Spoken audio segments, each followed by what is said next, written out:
Sejam bem-vindos a mais um episódio aqui do canal. Uma honra estar falando para vocês informações sobre emagrecimento, ganho de massa muscular e suplementação, ergogênicos e por aí vai. Eu estou analisando os vídeos que vocês me mandam e dando minha opinião. E hoje a gente vai falar sobre um vídeo que analisa esse protocolo dietético, um prato. Então, muito legal, gostei desse vídeo. Mas antes de falar sobre ele, a vinheta tem que vir. Então, roda a vinheta.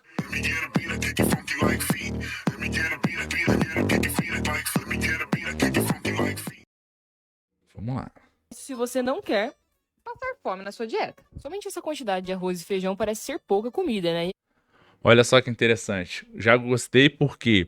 Porque já utiliza a imagem como um importante aliado nessa percepção do que é uma relação entre arroz e feijão, tá? Então aqui, batendo o olho, a gente já tem uma ideia de que provavelmente a gente tem uma relação aqui de 100, provavelmente aqui 100, 100 a 120 gramas de arroz para aproximadamente 40, 50 gramas de feijão. Então, muito legal. Bater o olho, isso é muito legal. Na nutrição, é muito bacana a gente ver o prato, ter uma dimensão de um prato, se ele é mais raso ou fundo. Uma das estratégias comportamentais também que a gente tem é fazer com que esse indivíduo ele consuma um prato que não seja fundo, né? Um prato raso. Isso ajuda muito. E também esse prato está menor.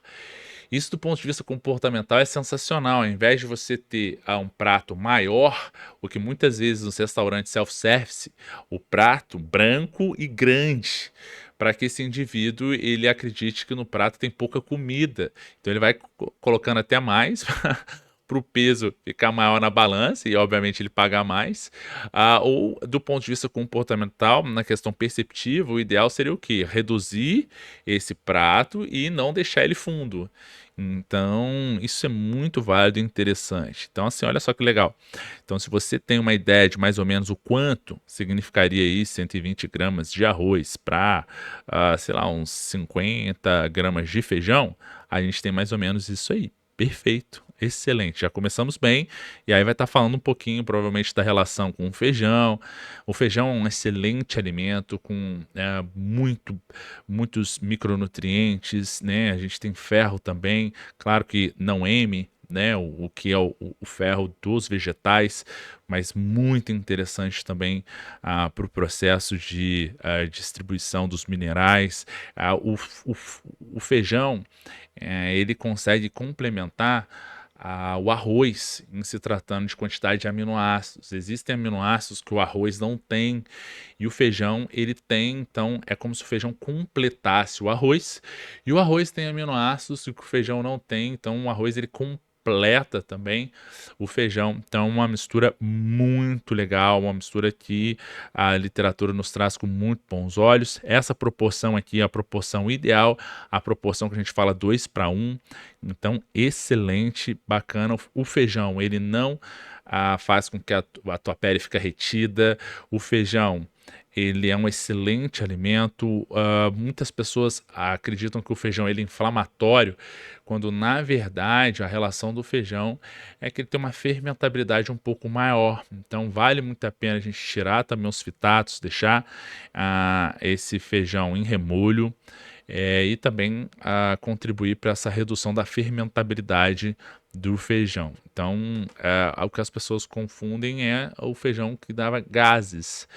Então, precisa ser feito o feijão, mas de uma maneira geral, muito válida e interessante essa união. Então, a gente tem 172 quilocalorias aí nessa união, né? Lembrando que um pão francês tem 150. Então, fora as fibras, né? Esqueci de falar, o feijão é muito rico em fibras. Então, as fibras são interessantíssimas do ponto de vista de emagrecimento, que elas aumentam a saciedade. Ou seja, o período no qual entre uma refeição e outra, você tende a ter uma plenitude, tende a sentir que está sem fome, né? E, consequentemente, você posterga esse tempo sem comer. Aumentando esse tempo sem comer, você aumenta o déficit calórico e você consegue ajustar para as outras refeições subsequentes o quanto você comeria. Então vale muito a pena esse tipo de estratégia com fibras e até mesmo com proteínas também, que a união do arroz e feijão tem uma quantidade legal de proteínas. É considerado que a gente tenha pelo menos de 10 a 15% do valor total proteico na dieta diária de proteínas vegetais, não só animais, até porque a fermentabilidade da proteína animal é um pouco maior, então isso pode prender o intestino. Aí também alguns outros agentes atribuídos à gordura saturada das carnes pode ser um efeito adicional nessas calorias, então a gente pode estar contribuindo com esse valor proteico vindo dos vegetais, então excelente estratégia. E temos 172 calorias. E se acrescentamos uma fonte de proteína junto, como carne De ou frango, proteica vamos com para carne, 330 calorias. Ainda perfeito, parece pouca. perfeito. Então olha só que interessante, ó. Aí no caso, houve uma complementação com 100 gramas de carne, aí que contabilizaram esse valor de 330 quilocalorias. Então, ou seja, notem que aí a gente já tem aproximadamente 23 gramas de proteína, então, um excelente valor proteico, a gente já combina muito bem isso. Os estudos sugerem que a capacidade de absorção de proteína a cada refeição, ela gira em torno de 0,55 gramas. Então, ou seja, é como se para um indivíduo de 100 quilos, ele pudesse consumir ali até uns 220, 230 gramas de proteína para estar contemplando essa quantidade de uma maneira que, numa janela de 3 a 4 horas entre as refeições, ele tenha tranquilamente essa absorção e também essa rota dos aminoácidos sendo direcionadas para a síntese de proteína, e se for em excesso, ela iria para o tecido adiposo para se transformar em gordura. Mas muito válido e interessante essa união. Então, olha só que bacana, aqui a gente já tem aí mais ou menos 100 gramas de carne. nesse prato, certo? Então, um jeito inteligente de aumentarmos mais o volume sem aumentar tanto. Perfeito. Aí, meus queridos, já colocou um chuchuzinho, né? Os legumes, ele tem basicamente poucas calorias. Então a gente vai ter aí no máximo aí com esses legumes aí umas 70 quilocalorias. O que pode aumentar o teor calórico dos legumes é refogar. Então se você refoga, né, no óleozinho ali, no alho frito, aí você aumenta as calorias, mas se for cozido, praticamente discrepante as calorias, até porque provavelmente vai aumentar, vai colocar uma cenourinha, vai colocar uma alface. A alface, então, nem considera, né? Mas do ponto de vista da microbiota intestinal, que são as bactérias do teu intestino, e também de fibras, é incrível, né? Então, os fitoquímicos, os nutracêuticos, muito válido e interessante.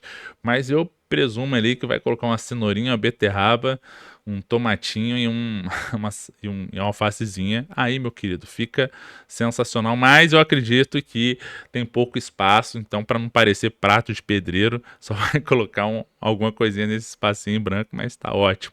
Mas olha só que interessante, só teve uma adição aí de 30 quilocalorias, né? 40 quilocalorias. É usando legumes. Repare que teve um aumento apenas 17 calorias. E se adicionarmos folhas, Eu ainda mais, sabia. só subiu apenas. Ó, legal, aí colocou ali um alfacezinho, né? Discrepante também, muito pouco. E provavelmente vai colocar uma cenourinha ali por cima que cabe mais, hein? Vamos ver. Calorias. Entenda que se você quer Tá. Eu achei que geralmente ia colocar, mas, né, o pessoal, se colocar mais, o pessoal vai falar assim, é muita coisa, que prato de pedreiro, tá, mas beleza. Perfeito, muito legal, vamos ver o que ela vai falar. é necessário reduzir um pouco as calorias da dieta. E usar os legumes vai aumentar mais o volume e a Mais o volume e a saciedade da dieta. Vamos ser adultinho e Vamos ser um começar a adultinho e começar a colocar. Ó, então vamos lá. A primeira coisa, né? Quando ela fala vamos ser um adultinho e colocar dieta, existem questões aí atribuídas muitas vezes à memória afetiva, ou talvez a dizer que a criança talvez não coma vegetais e os adultos têm maturidade suficiente para virar e comer vegetais, né? Isso aí é complicado, porque muitas vezes a gente tem relações pessoais com o alimento que muitas vezes dificultam a gente, né? Então a gente tem memória afetiva que pode estar vulnerabilizando. Mas independente dos vegetais, você pode optar pelas frutas, como uma estratégia, não vejo problema nenhum, como se fosse uma salada tropical. Então poderia colocar um moranguinho no meio ali do alface. Morango com 100 quilocalorias, a gente tem 25 quilocalorias. Ups, 100 gramas, a gente tem 25 quilocalorias. Então a gente já poderia picar o morango e colocar no meio da salada e deixá-la mais tropical. Ah, Santiago não gosta de morango, muito azedo e tal. Então a gente pode tentar um parâmetro um pouquinho mais agridoce, vamos colocar assim. Então talvez um mamãozinho. Ai, mamão não dá liga. Pode colocar uma manga, né? A manga tem um pouquinho maior teor calórico, mas ela dá uma liga muito boa nessa salada tropical. Então poderia ser algo que poderia justificar também dentro do próprio prato a introdução de fontes alimentares com maior teor de vitaminas, minerais e fibras também. Ou até mesmo salpicar, por exemplo, psyllium. Psyllium na salada, ou até mesmo linhaça, gergelim também poderia ser uma estratégia que pode estar incrementando essas possibilidades. E o legal é que muitas vezes, vou Dessa voltar o dieta aí, vídeo aqui, deixa eu ver se eu volto. usando Muitas legumes. vezes, Repare que teve olha um só que aumento apenas, legal. subiu apenas Aí, 5. tá bom. A pessoa olha e fala assim: Meu Deus, tem muita comida. É muita comida, não tem nem 400 quilocalorias. Tem nem 400 quilocalorias. Se você comesse 2 pães de sal com manteiga, você já extrapolaria isso. Então, assim, até que ponto a gente tem noção das quilocalorias? Então, isso é uma psicoeducação alimentar. Por que que é uma psico também? Porque eu tenho educação alimentar mostrando o tamanho, mais ou menos, do prato. Então, é muito legal o nutricionista estar acompanhando o paciente, peça para tirar foto do prato, para a gente ensinar o paciente o que que é isso. Então, olha só que legal. Então, a gente tem um volume aí pequeno, não é um prato muito grande, né? Quando a pessoa fala, meu Deus, é muita comida, não é muita comida, tá? Para um indivíduo de 70 quilos isso é sensacional. A gente tem alto teor de fibras e o mais legal é que a gente ressignifica o conceito do que é muito ou o que é pouco. Então isso é muito válido porque quantidade não é qualidade. Então justifica muito o entendimento do que é uma figura, do que é um prato maior com esses alimentos e também do ponto de vista por que que eu falo psicoeducação? Para a gente entender também as nossas vontades, porque muitas vezes precisa colocar uma linguiça, precisa colocar às vezes um bacon, precisa colocar algo que muitas vezes na concepção de prazer necessariamente precisa estar atribuída a isso. Ah, não, tem que ser um feijãozinho com bacon para dar um gostinho. Ah, não, essa carne precisa ter uma linguicinha. Precisa colocar um molho, eu não consigo colocar alface sem talvez um molho, não vejo problema. Então talvez você criar um molho, faça às vezes um iogurte com azeite, né? Ou até mesmo coloque uma manjericão, coloque como se fosse uma perspectiva cottage no iogurte, ou então um queijo que faça esse iogurte ter um leve salgadinho. Então você aumenta o teor proteico também. O iogurte, 170 ml de iogurte desnatado, você tem 60 quilocalorias. Você pode colocar uma gelatina também sem sabor para aumentar a textura, aumentar o teor proteico e aí colocar uma mostarda ou colocar às vezes um agente que pode estar dando uma coloração como hortelã, pode ser uma salsinha, uma cebolinha e fazer um creme verde caseiro, vamos colocar assim, com bons elementos proteicos e não estar utilizando a maionese processada. É uma estratégia muito válida para você colocar um molho nessas folhas ou na salada e que muitas vezes o adultinho, por exemplo, não tem esse hábito. Então não vejo problema nenhum quanto a isso. A gente vai incrementar um pouco as calorias, mas eu ganho as fibras e o fitoquímico sem introduzir, às vezes, molhos prontos, né, com maior teor de gordura. Então não vejo problema. E muitas vezes esse indivíduo também ainda precisa tomar uma coquinha, né? Então, poxa, toma Coca Zero, não tem problema nenhum quanto a isso, embora é importante que a gente entenda que o adoçante da Coca Zero, o sorbitol, por exemplo, ele tem uma fermentabilidade muito grande. Então, isso pode estar reduzindo a efetividade intestinal ou até mesmo comprometendo a absorção. Só que é como se a gente fosse estar desmamando o tabagista. A gente não tira um maço de cigarro de um tabagista que fuma 3 maços por cigarro. A gente não faz isso. A gente vai diluindo isso aos poucos, até de fato ele começar já a não querer mais fumar, e até mesmo do ponto de vista neuroquímico, o corpo dele já está um pouquinho mais sensível a essa redução da nicotina que a gente vai desmamando aos poucos e, obviamente, melhorando o comportamento como um todo. Então, excelente vídeo, adorei, achei sensacional. Obrigado por ter enviado esse vídeo. Parabéns, eu respeitosamente concordo com as informações desse vídeo. Não deixe de comentar o que você achou desse vídeo. Compartilhe com aquela pessoa que você acredita que vai ser beneficiada com essas informações. Curta esse vídeo e também se inscreva no canal. Muitíssimo obrigado para você que ficou até aqui. A gente se vê no nosso próximo vídeo. Valeu! Let me get a beat, I kick it funky like feet. Let me get a beat, I kick it funky like feet.